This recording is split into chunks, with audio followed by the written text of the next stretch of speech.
सुप्रभात बाल मित्रों, आज 6 मई है और अभ्युदयवाणी की रेलगाड़ी एक बार फिर से आपको ले चलने के लिए तैयार है।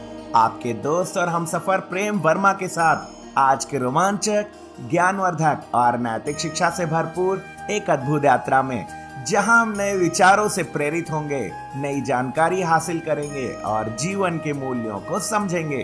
तो आइए इस सफर की शुरुआत करते हैं आज के प्रेरणादायक सुविचार से। वह एकमात्र स्थान जहां पर सपने असंभव होते हैं, वह स्वयं आपका मस्तिष्क है।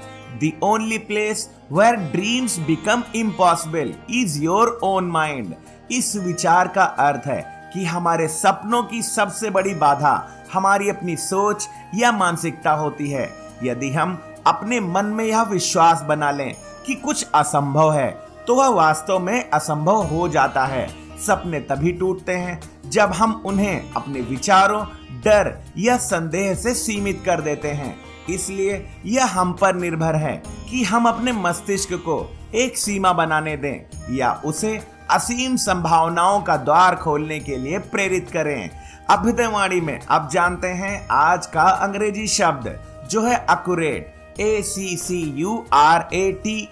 अक्यूरेट का अर्थ होता है सही, ठीक, त्रुटिहीन, यथार्थ या सटीक। अक्यूरेट का प्रयोग तथ्यों, माप, जानकारी या भविष्यवाणियों में शुद्धता दर्शाने के लिए होता है।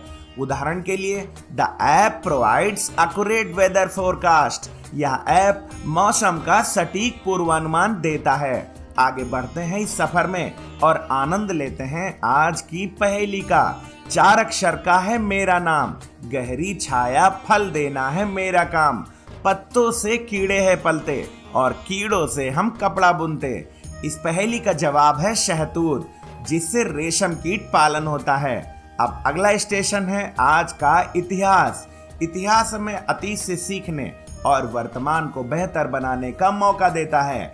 आइए इतिहास के पन्नों में आज 6 मई की कुछ प्रमुख घटनाओं पर नजर डालें। सन 1789 में आज ही फ्रांसीसी क्रांति के दौरान एस्टेट्स जनरल की पहली बैठक वर्साय में हुई। सन 1856 में ऑस्ट्रियाई मनोवैज्ञानिक सिगमंड फ्रायड का जन्म हुआ। वह मनोविश्लेषण के संस्थापक और मानव व्यवहार के अध्ययन में क्रांतिकारी योगदान के लिए प्रसिद्ध हुए। सन 1861 में आज ही भारतीय स्वतंत्रता सेनानी और जवाहरलाल नेहरू के पिता मोतीलाल नेहरू का जन्म आगरा में हुआ। वह एक प्रमुख वकील और स्वतंत्रता आंदोलन के सक्रिय नेता थे।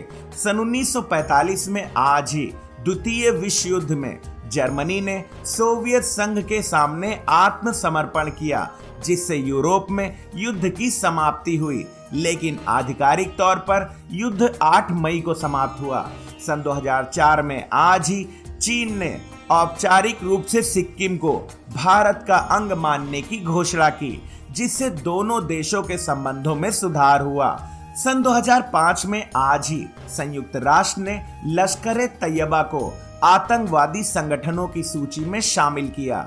सन 2010 में आज ही 2008 के मुंबई आतंकवादी हमले में शामिल अजमल कसाब को मौत की सजा सुनाई। अभ्युदयवाणी की अगली कड़ी प्रेरक व्यक्तित्व में आज हम जानेंगे प्रसिद्ध मनोवैज्ञानिक सिगमंड फ्रायड के बारे में। सिगमंड फ्रायड ऑस्ट्रिया के एक प्रसिद्ध मनोवैज्ञानिक और न्यूरोलॉजिस्ट थे, जिन्हें मनोविश्लेषण का जनक माना जाता है। उन्होंने मानव मन की गहराइयों को समझने और अचेतन मन यानी अनकॉन्शियस माइंड के प्रभावों पर शोध करके मनोविज्ञान के क्षेत्र में क्रांति ला दी। उनका मानना था कि हमारा दिमाग एक बर्फ के पहाड़ की तरह है, जिसका थोड़ा ही हिस्सा हम देख पाते हैं, जो हमारे चेतन मन यानी हमारी सोच, यादों और तर्क से जुड़ा है, जबकि उसका विशाल हिस्सा पानी के नीचे छिपा रहता है। इसे अचेतन मन कहते हैं। फ्रायड ने बताया कि हमारे सपने, भूली हुई बातें या अचानक के डर इसी छिपे हुए मन से जुड़े होते हैं। फ्रायड के सिद्धांत के अनुसार मानव व्यक्तित्व 3 मनोरचनाओं से निर्मित होता है। पहला ईड यानी आईडी, यह एक बच्चे की तरह होता है जो तुरंत अपनी मर्जी चाहता है, जैसे मुझे अभी चॉकलेट चाहिए। दूसरा ईगो ईजीओ यह एक समझदार भाई जैसा होता है जो ईड को शांत करके सही समय और तरीका बताता है, जैसे पहले माँ से पूछ लो। तीसरा सुपर ईगो यह नियमों वाला टीचर होता है जो हमेशा सही गलत की आवाज देता है, जैसे चोरी करना बुरा है। फ्रायड ने लोगों की भावनाओं और परेशानियों को समझने के लिए साइको एनालिसिस नामक तरीका बनाया। उनकी पुस्तक द इंटरप्रिटेशन ऑफ ड्रीम को मनोविश्लेषण की बाइबिल कहा जाता है। आज भी मानव व्यवहार की जटिलताओं को समझने में फ्रायड के विचार प्रासंगिक माने जाते हैं। अभ्युदयवाणी के दैनिक विशेष में अब हम जानेंगे 6 मई को मनाए जाने वाले अंतर्राष्ट्रीय नो डाइट डे के बारे में। अंतर्राष्ट्रीय नो डाइट डे हर साल 6 मई को शरीर के प्रति प्यार, आत्म स्वीकार्यता और डाइट कल्चर के नुकसान के बारे में जागरूकता फैलाने के लिए मनाया जाता है। इसे सन 1992 में ब्रिटिश महिला मैरी इवेंस यंग ने शुरू किया, जो खुद ईटिंग डिसऑर्डर से जूझ रही थी। उनका लक्ष्य था लोगों को समझाना कि पतलापन ही सुंदरता है, जैसे अवास्तविक मानकों का दबाव स्वास्थ्य के लिए हानिकारक है। इस दिन लोगों को याद दिलाया जाता है कि डाइटिंग के बजाय संतुलित खान-पान, शारीरिक विविधता को स्वीकारना और अपने शरीर से प्यार करना जरूरी है। साथ ही एनोरेक्सिया, बुलिमिया जैसे विकारों के प्रति सचेत किया जाता है। आज भी दुनिया भर में लाखों लोग शारीरिक छवि के कारण तनाव में रहते हैं। अंतर्राष्ट्रीय नो डाइट डे हमें यह याद दिलाता है कि स्वास्थ्य का मतलब केवल वजन घटाना नहीं, बल्कि मानसिक शांति, ऊर्जा और आत्मविश्वास है। यह दिन हमें सिखाता है कि आपका मूल्य आपके शरीर के आकार से नहीं, आपके विचारों और कर्मों से तय होता है। इसलिए 6 मई को अपनी पसंद का भोजन खाएं, अपने शरीर को स्वीकारें और दुनिया को बताएं कि आप जैसे हैं बिल्कुल पर्याप्त हैं। अभ्युदयवाणी के अंतिम पड़ाव पर अब सुनते हैं आज की प्रेरणादायक बाल कहानी, जिसका शीर्षक है उत्तराधिकारी। एक बार की बात है, विदर्भ नामक एक समृद्ध राज्य में राजा वीरसेन राज करते थे। वे न्यायप्रिय और प्रजा हितैषी थे, पर अब वृद्धावस्था के कारण उन्हें अपने उत्तराधिकारी की चिंता सताने लगी। उनके 3 पुत्र थे, अर्जुन, भानु और छोटा राजकुमार निखिल। एक दिन राजा ने तीनों को दरबार में बुलाकर हर एक को एक सोने की मुद्रा देते हुए कहा, इस मुद्रा से अपने अपने कक्ष को इस तरह भरो कि वह मुझे विस्मित कर दे। जो सर्वश्रेष्ठ करेगा वही राज्य का उत्तराधिकारी होगा।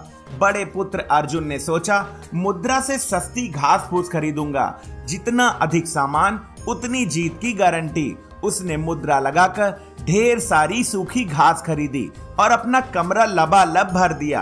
पर जब राजा ने देखा तो नाक भौं सिकोड़ते हुए बोले, यह तो कोई भी कर सकता है, तुमने सोचने का प्रयास नहीं किया। मझले पुत्र भानु ने सोचा, पिताजी को उपयोगी चीजें पसंद हैं। उसने अनाज, कपड़े और औजारों से कमरा भर दिया। राजा ने देखकर कहा, तुमने प्रजा की सेवा का विचार तो किया, पर यह सब तो राजकोष से भी खरीदा जा सकता है। तुम्हारे मन में नवाचार कहाँ है? छोटे राजकुमार निखिल ने मुद्रा से एक दिया, सुगंधित फूल और एक बांसुरी खरीदी।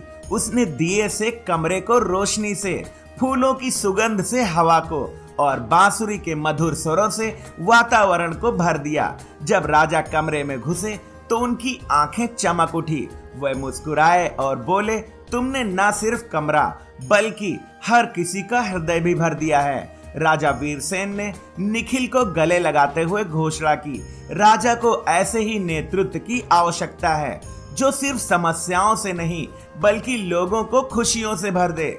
ये कहानी हमें सिखाती है कि वास्तविक बुद्धिमत्ता भौतिक चीजों को जमा करने में नहीं बल्कि उनका उपयोग खुशियां, सुंदरता और शांति फैलाने में होता है। सफल नेतृत्व वही है जो दिलों को जीत ले। आज की अभ्युदयवाणी का सफर बस यहीं तक था। कल सुबह फिर मिलेंगे एक नई ऊर्जा के साथ, रोमांचक, ज्ञानवर्धक और नैतिक शिक्षा से भरपूर एक रोचक सफर में। आपका दिन शुभ हो। जय हिंद, जय भारत।